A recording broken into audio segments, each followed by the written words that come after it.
आज हम एक एडवेंचर मूवी को एक्सप्लेन करने वाले हैं जिसका नाम है स्नेक्स। कहानी की शुरुआत में वर्ल्ड वॉर 2 का सीन दिखाया जाता है जहां पर कुछ सैनिक एक जंगल से जा रहे होते हैं। तभी उनके जनरल को झाड़ियों में कुछ आवाजें सुनाई देती हैं। वह अपने 2 सैनिकों को उस जगह को देखने के लिए भेजता है, लेकिन वह सैनिक वहां से बहुत तेज भागते हुए आते हैं और वह बहुत डरे हुए होते हैं। तभी वहाँ पर बहुत बड़ा अजगर आ जाता है जो उन दोनों सैनिकों को खा लेता है और फिर वह अजगर उन बाकी सैनिकों की तरफ आता है। अब यहाँ पर सीन कट होता है और हमें एक स्कूल का सीन दिखाया जाता है जहाँ पर एक टीचर होता है जिसका नाम लिन होता है।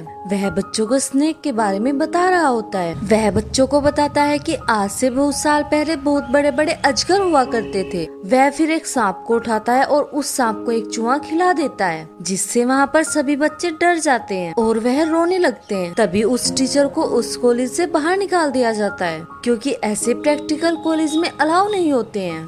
अब लिन अपने घर आता है। उसका घर बहुत छोटा होता है। वहाँ पर उसकी बेटी होती है जिसको कैंसर होता है। वह अपनी बेटी के साथ बात ही कर रहा होता है। तभी वहाँ पर 2 आदमी आते हैं। उनमें से एक बहुत बड़ी कंपनी का मालिक होता है जिसका नाम टैंग होता है। टैंग लिन को बोलता है कि तुम बहुत अच्छे बायोलॉजिस्ट हो। अभी टैंग लिन को उसकी लिखी हुई किताब दिखाता है। उस बुक में एक खूनी केकड़ा होता है जो एक तरह का फूल होता है। तभी टैंग लिन को बोलता है कि तुमने इस केकड़े के बारे में कहाँ से देखकर लिखा। तभी लिन बोलता है कि यह तो बस मैंने ऐसे ही लिख दिया था। अभी टैंग का साथी लिन को बताता है कि इस खूनी केकड़े में क्रोमियम होता है जो कैंसर को ठीक कर सकता है और तुमने यह ऐसे ही नहीं लिखा, यह सब सच में है। इसकी खोज हमने कर ली है जो एक पुनर्जन्म के जंगल में है। तभी वह लिन को कुछ सबूत दिखाते हैं जिससे लिन को यकीन हो जाता है। वह लिन को अपने साथ पुनर्जन्म के जंगल में जाने के लिए बोलते हैं जिससे वह उस खूनी केकड़े को ढूंढ सके। लेकिन लिन अपनी बेटी के बारे में सोचता है। अभी टैंग लिन को पैसों का एक बहुत बड़ा ऑफर देता है और साथ ही उसकी बेटी का ख्याल रखेगा ऐसा बोलता है। अब सीन कट होता है और हमें एक नाव का सीन दिखाया जाता है जो एक पुनर्जन्म जंगल की ओर जा रही होती है। उस बोट में बहुत सारे आदमी होते हैं जिनमें से ज्यादातर सोल्जर होते हैं। तभी वहाँ पर लिन आता है और टैंग का असिस्टेंट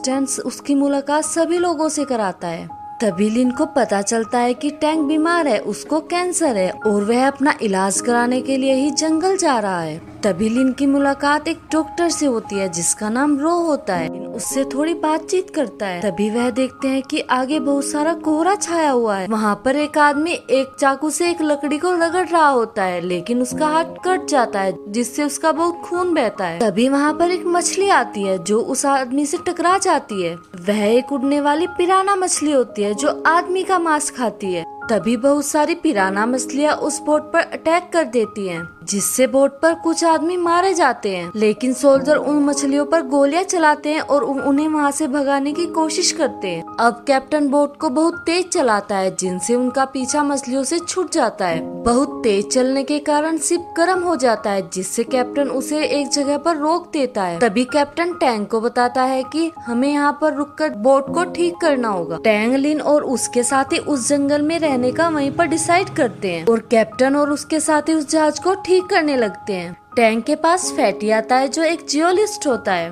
वह टैंक को बताता है कि मैंने खूनी केकड़े के फूल तक जाने का मैप बना लिया है। अगर हम पैदल जाएं तो हम 2 से 3 दिन में वहां तक पहुंच जाएंगे। तभी टैंक वहां पर पैदल जाने का ही डिसाइड करता है क्योंकि बोट को अभी ठीक होने में 4 से 5 दिन लगेंगे और वह खूनी केकड़े का फूल 3 दिन में उगेगा। लेकिन लिन बोलता है कि हमें पैदल नहीं जाना चाहिए क्योंकि इस जंगल में जंगली जानवर होंगे जिनसे हमें खतरा है। लेकिन टैंग उसकी बात नहीं सुनता और वह पैदल ही जाने का डिसाइड करता है। दूसरी ओर हम बोट का कैप्टन देखते हैं जो अपने साथियों के साथ बोट को ठीक कर रहा होता है। तभी बोट के 2 लोगों पर कुछ चीज हमला करती है और वह उन्हें वहीं मार देती है। यहाँ पर हमें यह नहीं दिखाया जाता कि वह क्या चीज होती है जो उन पर हमला करती है। इधर टैंग और उसके साथी जब आगे बढ़ रहे होते हैं तभी वह एक जगह रुकते हैं। टैंग वहाँ पर इसलिए जल्दी जाना चाहता है क्योंकि उसके पास टाइम बहुत कम है। उसका कैंसर लास्ट स्टेज पर है। उसे बस वही खूनी केकड़े का फूल बचा सकता है। जब वहाँ पर रो बैठी हुई होती है तो उसको एक सांप दिखाई देता है जिससे वह डर जाती है। तभी वहाँ पर एक सोल्जर आता है और उस सांप को उठा लेता है और वह सभी को बताने लगता है कि वह सांप से नहीं डरता।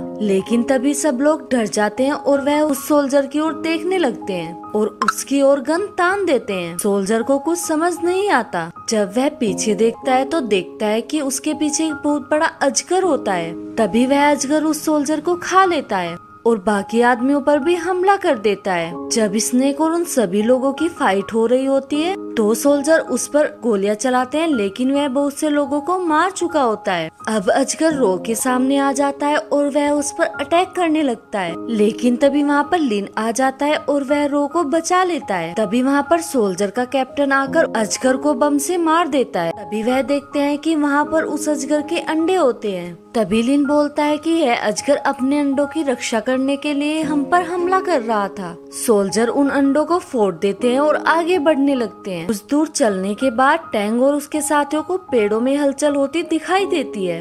वह उस ओर गन तान देते हैं। तभी वह देखते हैं कि वह कोई जानवर नहीं, बोट का कैप्टन होता है। तभी वह उन्हें बताता है कि हमारे बोट के लोगों को एक बहुत बड़े अजगर ने मार दिया है, लेकिन टैंक बोलता है कि हमने उस अजगर को मार दिया है, अब कोई दिक्कत नहीं है।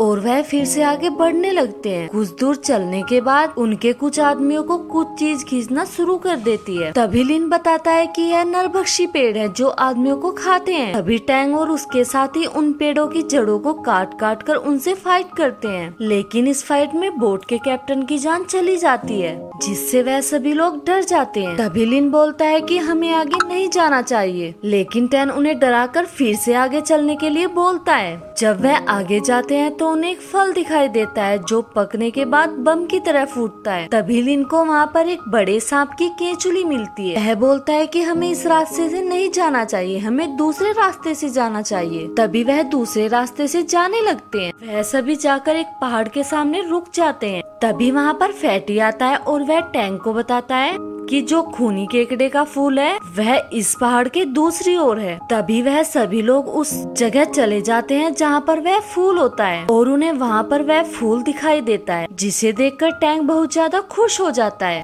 और वह अपने एक सोल्जर को उस फूल को लाने के लिए बोलता है। जब वह सोल्जर उस फूल को लाने के लिए पेड़ पर चढ़ता है तो उस पर एक बहुत बड़ा अजगर हमला कर देता है। यह देखकर सभी लोग डर जाते हैं और वहाँ से भागने लगते हैं। सोल्जर अजगर के साथ फाइट कर रहे होते हैं। टैंग और लिन एक जगह पर छिपे हुए होते हैं। तभी लिन एक आदमी की मदद करने के लिए जाने लगता है, लेकिन टैन उसे रोक लेता है और उसे गन पॉइंट पर रखकर बोलता है कि तुम मेरे लिए वो फूल लेकर आओ।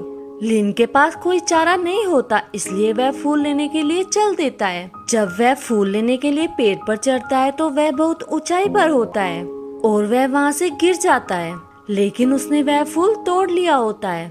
अब वह उस फूल को टैंक को दे देता है, जिससे टैंक और वह सभी लोग वहाँ से भागने लगते हैं। अजगर उनका पीछा करने लगता है, लेकिन टैंक की हालत बहुत ज्यादा खराब होती है, इसलिए बहुत तेज नहीं दौड़ पाता। तभी रो उसकी मदद करने के लिए आती है, लेकिन वह रो के पैर में गोली मार देता है, जिससे वह अजगर का शिकार बन जाए और वह वहाँ से भाग जाए। लेकिन तभी लिन आता है और वह टैंक को एक पंच मारता है और वह फिर रो की मदद करता है। इधर वह अजगर टैंक को पकड़ लेता है और उसको बहुत तेज जकड़ लेता है, जिससे उसकी हड्डियां टूटने लगती हैं और टैंक से वह फूल नीचे गिर जाता है। लेकिन लिन उस फूल को उठाना चाहता है क्योंकि उसकी बेटी भी कैंसर की बीमार होती है, इसलिए वह उस फूल को उठा लेता है और अपने साथियों को दे देता है और फिर वह अजगर का ध्यान भटकाने के लिए फिर से जंगल में चला जाता है, जिससे उसके साथी सुरक्षित अपने घर चले जाएं। इधर लिन के कुछ दूर भागने के बाद वह अजगर उसके बहुत करीब आ जाता है। अब लिन को वही फल दिखाई देता है जो पकने के बाद बम की तरह फटता है। जब लिन उसके ऊपर वह फल डालता है तो वह नहीं फटता, लेकिन तभी वहाँ पर एक सोल्जर आ जाती है जो उस फल को उठाकर अजगर के ऊपर फेंक देती है, जिससे अजगर में आग लग जाती है और वह सोल्जर भी उसी के साथ जलकर मर जाती है। इधर लिन के साथियों को लगता है कि लिन मर चुका है, लेकिन तभी वहाँ पर लिन आ जाता है, जिसे देखकर सभी बहुत ज्यादा खुश हो जाते हैं। अब लिन उस फूल से अपनी बेटी का इलाज करता है और वह बिल्कुल ठीक हो जाती है और मूवी यहीं पर खत्म हो जाती है। अगर आपको यह मूवी अच्छी लगी हो तो हमारे चैनल को सब्सक्राइब कीजिए और वीडियो को लाइक और कमेंट कीजिए।